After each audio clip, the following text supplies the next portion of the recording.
믿습니다. 자, 오늘 16장 이제 어제까지 15장까지 11장부터 15장까지는 이제 부정한 것에 대한 정결법에 대해서 얘기를 했지요. 이제 오늘 이제 16장으로 들어가서 다시 이제 굉장히 중요한 그러한 장인데, 여러분들 제목에 이제 성경에 나와 있죠. 속죄일이라고 되어 있잖아요. 이게 소위 대속죄일이라고 하는 절기입니다. 이스라엘의 7대 절기가 있잖아요. 유월절, 무교절, 초실절, 칠칠절, 그 다음에 나팔절, 초막절, 마지막 7번째 절기가 대속죄일이에요. 자, 이 대속죄일 절기에 대한 부분인데, 이 대속죄일도 속죄 제사의 한 부분이겠죠. 속죄를 하는 거니까. 근데 일반적인 속죄 제사와 이 대속죄일 제사가의 차이가 뭐냐?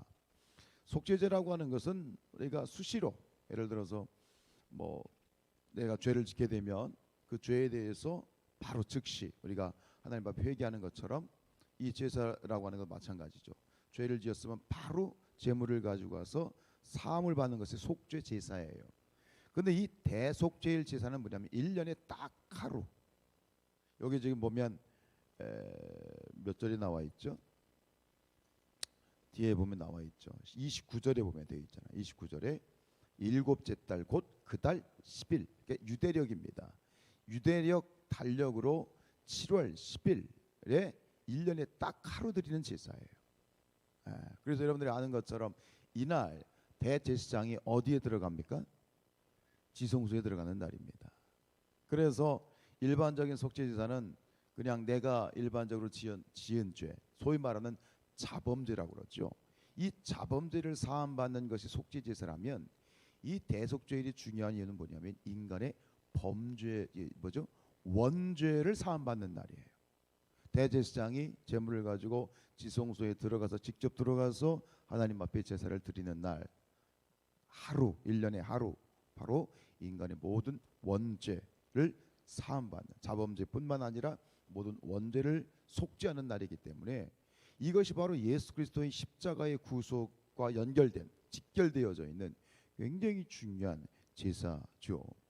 이 마지막 34절에 보면 뭐라고 되어 있어요? 이스라엘 자손의 모든 죄를 위하여 1년에 한 번 속죄할 것이니라. 이것이 대속죄일의 정확한 정의가 되는 거예요. 이스라엘의 모든 죄라는 건 뭐냐면 모든 사람의 죄라는 뜻도 있겠지만 바로 원죄에 대한 속죄일이지요. 근데 오늘 16장 1절이 이렇게 시작돼요. 이 대속죄에 대한 계명을 주시면서 아론의 두 아들이 여호와 앞에 나아가다가 죽은 후에 여호와께서 모세에게 말씀하셨다. 오늘 이 대속죄일 제사를 소개하면서 지금 이 아론의 두 아들이 죽은 사건, 누구죠? 홈니와 비느하스.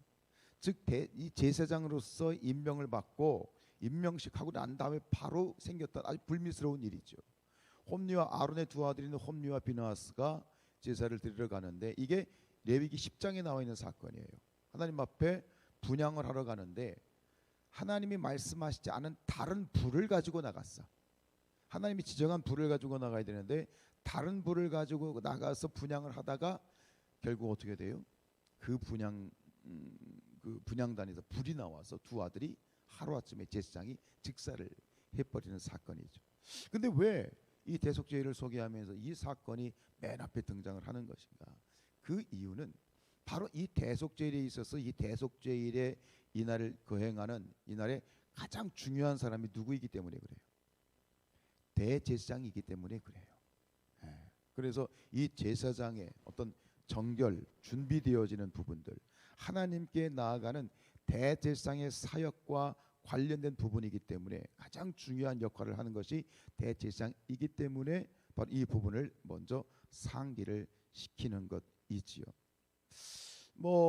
여담입니다만 여러분들이 이 대속죄에 대한 부분, 제사장이 이제 지성소에 들어가게 되는데, 지성소에 들어갈 때 이 대제사장이 하나님 보시기에 1마리라도 죄가 있으면 어떻게 돼요? 지성소에 들어갔다가 죽게 되는 거예요. 예, 죽게 되는 거예요. 그래서 이 대제사장이 이 대속죄를 지키기 전날 잠을 못 잤대요. 이 유대인들의 그런 이야기에 보면 랍비의 책에 보면 전날 잠을 못 자. 긴장돼가지고 두렵고 떨려가지고. 물론 여기 성경에 계속 기록되어 있는 것처럼 대제사장 자신과 가족들을 위해서 속죄를 하죠. 이거를 모두 죄사함을 속죄제를 드리고 들어가지만 그래도 혹시라도 준비하고 다 완벽하게 했다 할지라도 혹시라도 죄가 남아 있으면 지성소에 들어가는 순간 제사장은 시체가 되어서 나오는 수밖에 없는 그런 아주 중요한 시점인 거죠. 죽음이죠. 그래서 이 구약의 백성들을 보면 하나님을 대면하여 보는 것에 대해서 굉장히 두려워하잖아요. 하나님을 대면하여 볼 수 없다. 대면하면 죽는다라는 그런 어떤 부분이 계속 소개가 되어지는데 창세기 32장 30절에 보면 그러므로 야곱이 그곳 이름을 분이엘이라 하였으니 그가 이르기를 내가 하나님과 대면하여 보았으나 내 생명이 보존되었다 함이로라.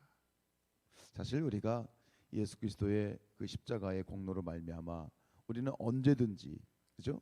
언제든지 어디서나 하나님을 만날 수 있고 또 하나님께 기도할 수 있어요. 하나님을 만날 수 있고 기도할 수 있다는 건 뭐예요? 하나님을 대면할 수 있다는 거거든요. 하나님이 나를 찾아와 주시고 만나 주신다는 얘기거든요. 근데 구약은 백성들은 그렇지 않았어요.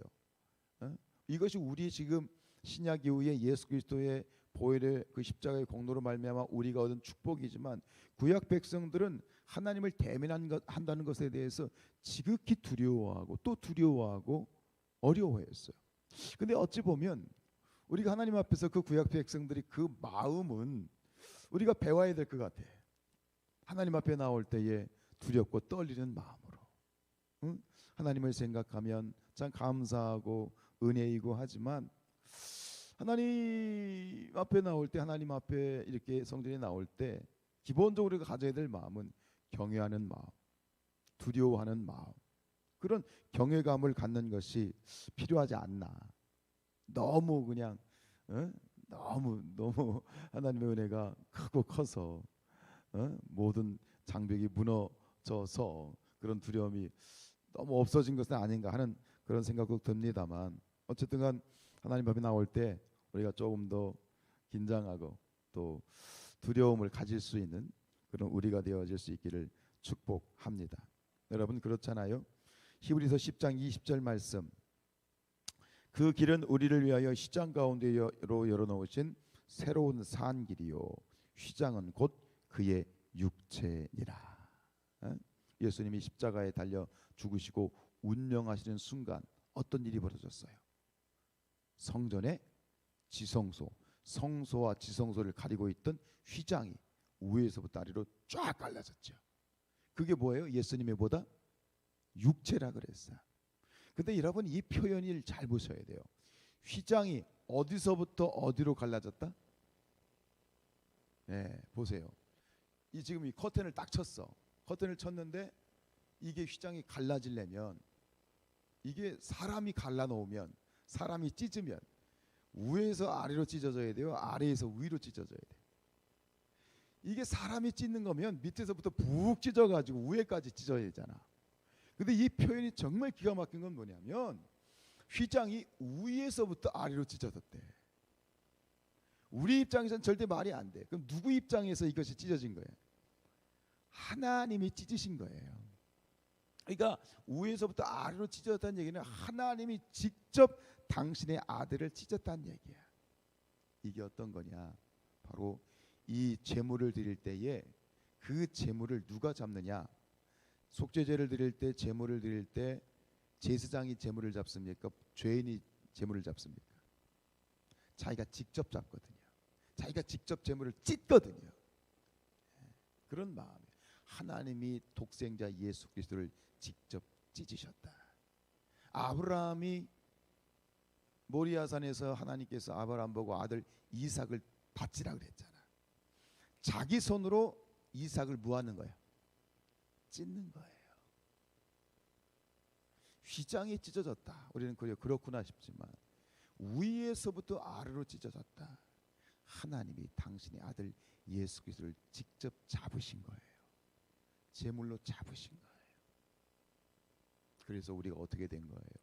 언제나 어디서나 시간 불문하고 장소 불문하고 조건 불문하고 상황 불문하고 우리가 하나님께 달려 나아갈 수 있게 된 것이다. 이게 얼마나 큰 굿뉴스예요. 얼마나 큰 복음이에요. 이 구약의 백성들은 하나님 앞에 나아가는 것, 대면하는 것을 그렇게 힘들어하고 대면하면 죽으니까. 근데 우리는 언제든지. 그렇다면 어떻게 되겠어요? 언제든지 하나님께 달려 나가야 되겠죠. 그걸 누려야 되겠지요. 그 하나님 앞에 만나서 하나님을 부르고 하나님께 나아가는 그런 어떤 이 축복과 자격을 충분히 누리시길 축복합니다. 집에 있든지 직장에 있든지 뭐 갑천에 있든지 어디 있든지 마음속에 하나님을 찾고자 하는 마음이 생겼을 때 즉시 언제 어디서나 하나님을 찾고 하나님을 부르고 하나님께 기도하고 하나님과 대화하고 그것이 우리에게 주신 특권이다 말이죠. 특권. 그 특권을 누릴 수 있기를 주님의 이름으로 축원드립니다. 기도하겠습니다.